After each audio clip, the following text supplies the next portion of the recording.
If it feels like you're being charged more every time you get to a checkout or every time a bill lands on your doorstep, that's because you are. Families forced to cut back on just about everything. Meanwhile, inflation in the Eurozone has hit a record high. 8.1% overall inflation for the month of June. No, oh my God, we're screwed. Unless you've been living under a rock, you've probably heard about the record levels of inflation and the sky-high prices of everyday items we know and love. Second-hand cars, pasta, and that sweet, sweet oil. But what actually is inflation? Is it bad? What the hell do we do about it? Make sure to watch until the end to find out. Hi guys, Joe here from Money Talks, and today we're answering the question, should you be worried about inflation?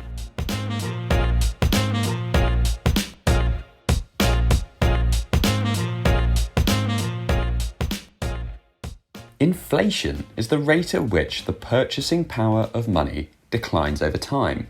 Simply put, an inflation rate of 5% means you can buy 5% less each year with the same amount of money. Some people might be surprised to hear that inflation itself is not seen as inherently good or bad, but most economists agree that inflation is like porridge, too hot or too cold, and the economy can be severely damaged. The central bank of each country, like the Bank of England in the UK or the Fed in the US, is responsible for keeping inflation at just the right level. For the Bank of England and the Fed, this level is 2% in the long term. But why don't central banks just try and keep inflation at 0%? Surely that would be a lot simpler.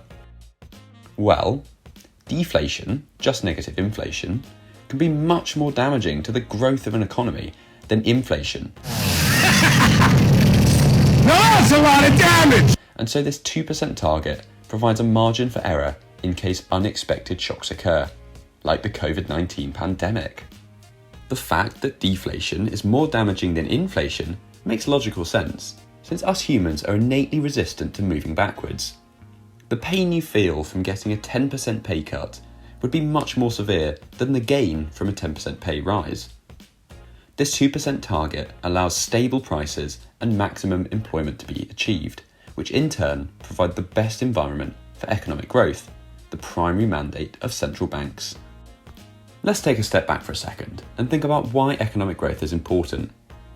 Over the entire existence of the human race, nothing has been more effective at increasing the collective quality of life than capitalistic economic growth.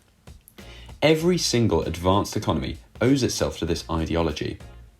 China alone has lifted 800 million people out of poverty over 40 years via economic growth.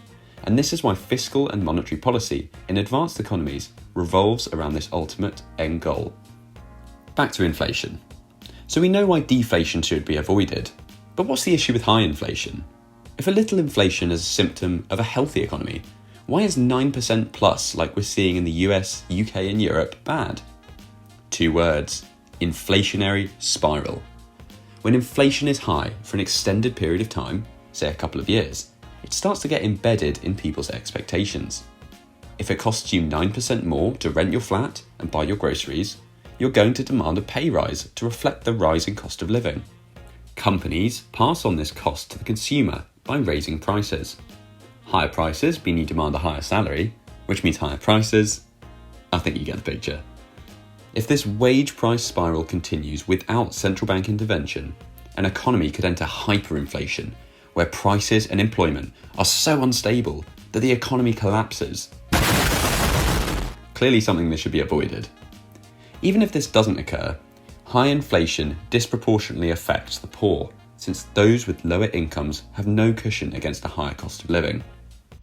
Now we know what inflation is, and why too much or too little is bad, but just the right amount is good. Let's take a look at what's happening right now. High inflation is caused by a shock to supply or demand. The spike in inflation we're seeing in 2022 is primarily due to the supply issues brought about by the COVID-19 pandemic and the Russian invasion of Ukraine. Couple this with strong consumer demand from people coming out of lockdown with excess money sloshing around, and you get high inflation. Basically, low supply pushed up prices and high demand has pushed them up even more. And this is where we are now. Prices are rising rapidly, and in response, wages are starting to creep up too. Remember that inflation spiral you mentioned earlier? The primary goal of most central banks at the moment is controlling inflation as quickly as possible before it gets baked into our expectations and becomes extremely difficult to reverse. But how exactly do they do this in practice?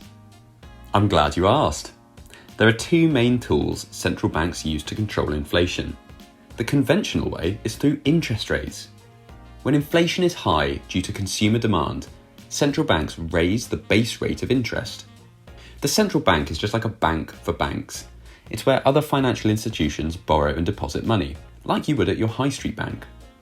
Raising the base rate therefore feeds into the interest rates that you and I see every day, like in your savings account or on your mortgage. If the interest rate in your bank account goes up from, say, 0.5% to 2%, you might think, okay, since I can get a decent interest rate in my bank account, I'm going to save more and spend less. This eases demand, reducing prices, and thus the rate of inflation. The Fed in the US has raised its base rate of interest from 0.25% to 1.75% at the time of this video being made, with more increases expected in the coming months. The second, slightly more controversial way central banks control inflation is by directly buying or selling securities like government bonds in financial markets. This is where Jerome Powell's trusty money printer comes in. When inflation is low and the economy needs a boost, like during the COVID-19 pandemic, the central bank prints money and uses those fresh, warm bills to buy government bonds, artificially increasing demand, which pushes up the price. Now, without getting bogged down in the details, an important thing to know is that as the price of a bond increases, the interest rate on that bond decreases, and vice versa. Therefore, by artificially increasing the price of these bonds, they bring down the interest rate. This is called quantitative easing.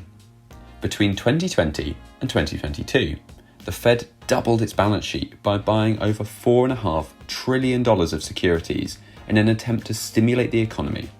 That's like printing enough money to buy the entire continent of Africa.